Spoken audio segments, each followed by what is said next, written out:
မိသားစုတက်တက်ဝင်နွေးနွေးထွေးထွေးလေးနဲ့ပြုံးလင်မြို့မှာ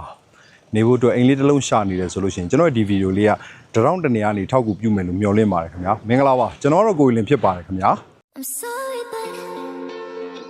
don't wanna talk. I need a moment before I go. It's nothing personal.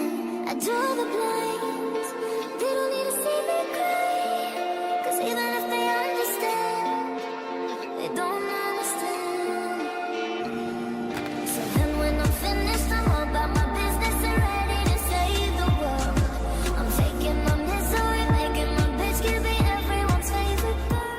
ဒီအိမ်လေးကိုကျွန်တော်တို့ချန်ကျဲဝင်း40-60ပေါ်မှာတိဆောက်ထားတဲ့ RC တစ်ထပ်တိုက်ကလေးတစ်လုံးဖြစ်တယ်နေရာနေထားကြတော့ပြုံးလင်မျိုးပေါ့နော်ပရိသာမြို့တစ်ထဲမှာရှိတဲ့နဗရလမ်းမကြီးနဲ့တင်ကြီးလမ်းမကြီးကိုဆက်သွယ်ထားတယ်ဆွေတော်လမ်းပေါ်မှာမေးတင်ထားတယ်မျက်နှာစာ40မေးတင်ထားတဲ့အိမ်လေးတစ်လုံးပဲဖြစ်တယ်ကျုပ်တာတင်ကြီးလမ်းမကြီးကနေဆိုလို့ရှိရင်တော့ဒါနှစ်ကွက်ငုတ်ပြီးတာနဲ့ရောက်ရှိလာမယ်အိမ်လေးတစ်လုံးပဲဖြစ်ပါတယ်ခင်ဗျာအရှိကဆွေတော်လမ်းဆိုလည်းအရှိကတော့ကတ်တရားလမ်းပေါ့နော်ကတ်တရားလမ်းမေးတင်တဲ့အိမ်လေးတစ်လုံးဖြစ်တယ်ကဲဒါတော့ခြံဝင်းအတွင်းမှာတွေ့မြင်ရမယ့်အနေထားပေါ့နော်ခြံဝင်းအတွင်းမှာလောက်တုံးတွေကိုခြံအပြည့်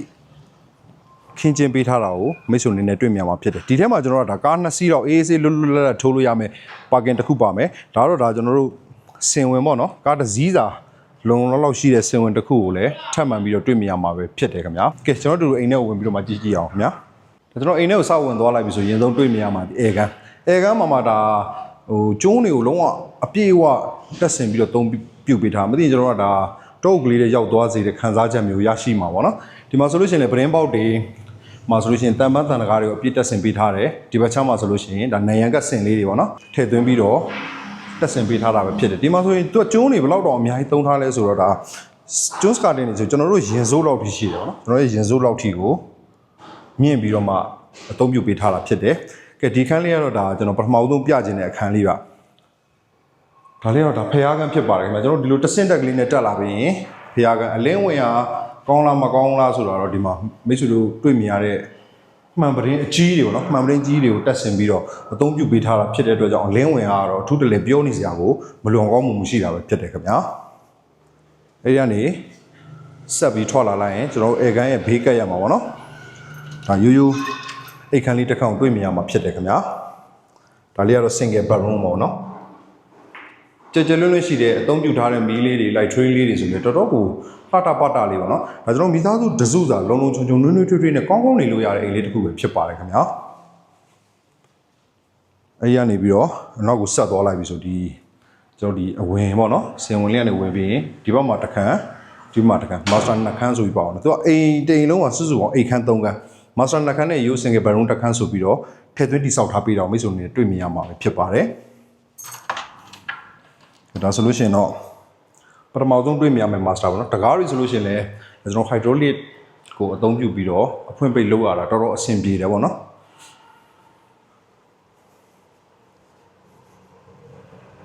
ဒါတော့အဲ့ဒီ master bedroom ထဲမှာပါဝင်တဲ့ရေချိုးကအိမ်သားလေးပဲဖြစ်ပါတယ်ကျွန်တော်အခုလိုအချိန်ကာလမျိုးမှာလေ40-60ကိုအိမ်ဒီလိုအနေထားတိုင်း special ကောင်းမှုဆိုရင်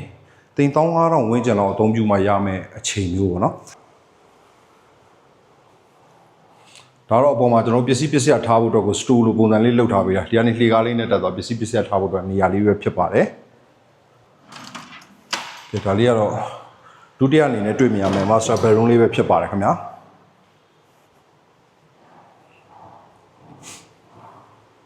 အခန်းလေးတွေယူပြီးစောက်တတ်တယ်ပေါ့နော်အဲ့တော့ကြစ်လေးတိတ်တီးလေးနဲ့တော်တော်ကိုလှတဲ့အိမ်လေးတစ်ခုပဲဖြစ်တယ်ဒါတော့အဲ့ထဲမှာပါဝင်တဲ့ရေချိုးကန်းအိမ်သားလေးပေါ့နော်သူကဒီရေချိုးကန်းနေမှာဆိုလို့ရှိရင်ကြွေပြောက်ဒါအောက်ကျန်းပြန်နေပြီးတော့မှမျက်နှာချက်တွေကိုကြွေပြောက်ကိုပြေးတက်ဆင်ပေးထားတယ်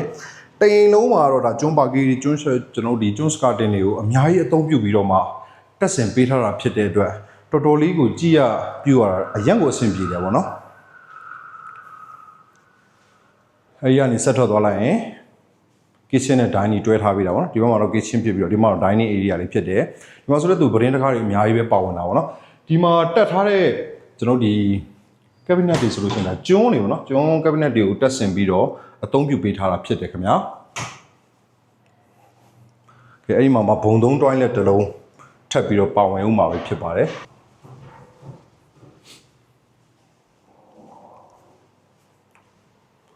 ဒီသုံးပေးထားတဲ့ပစ္စည်းတွေဒီအဝင်ဝတကားတွေပါဆိုတော်တော်ခန်းခန်းနားနားပေါ့နော်ကျုံးတွေကိုအများကြီးပိတ်ပြီးတော့ share အသုံးပြုပေးထားတာပါနော်ကဲဟုတ်ကဲ့ပါကျွန်တော်ယခုလိုမျိုးပေါ့နော်40 60မြေပေါ်မှာစောက်လုပ်ထားတဲ့ RC တက်တက်တိုက်ဂရံမြေမျိုးစားဖြစ်ပြီးတော့မှဂရံတက်တန်းအသစ်နဲ့ရရှိမဲ့အိမ်တလုံးကိုခေါ်ထားတဲ့ဈေးနှုန်းကသိန်း1000နဲ့မှ3000ဖြစ်ပါတယ်ခင်ဗျာအဲ့ဈေးနှုန်းသိန်း1000 3000ပိုင်ရှင်နဲ့ထိတ်တိုက်ဆွေးနွေးညီနိုင်ပြီးတော့မှဝယ်ယူနိုင်နေဆိုတဲ့အကြောင်းလည်းသတင်းကောင်းပါပါစေဟုတ်ကဲ့ပါကျွန်တော်ဗီဒီယိုလေးအဆုံးထိကြည့်ရှုပေးကြကျွန်တော်မိတ်ဆွေရောက်ချင်းစီတိုင်းရောက်ချင်းစီတောင်လှိုက်လဲလဲနဲ့အထူးပဲကျေးဇူးတင်ရှိပါတယ်ခင်ဗျာဒါတော့နေ့ရက်လေးတွေအများနဲ့ပိုင်ဆိုင်နိုင်ကြပါစေလို့ဆုမွန်ကောင်းတောင်းရင်းနဲ့ကျွန်တော်ဗီဒီယိုလေးဒီမှာပဲရန်လာပါရစေခင်ဗျာ